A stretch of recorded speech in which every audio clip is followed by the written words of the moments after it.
kami nagsisigawan. Aris, ano na naman ba yan? Kuya, ako na naman? Ha?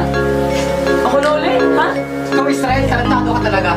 Lahat nga, pinapabayaan na namin sa mga gusto mo. Pati yung pagpupulakbol mo. Oo nga, Kuya Aris, nakakaingit ka! Ako pa rin? Ako pa rin yung nakakaingit, ha?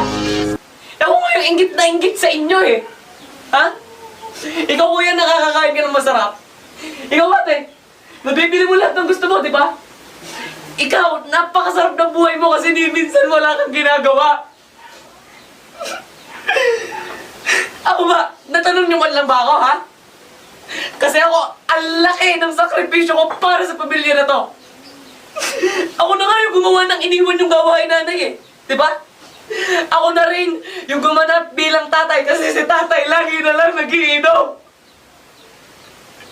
Tapos sasabihin nyo, ako pa yung swerte.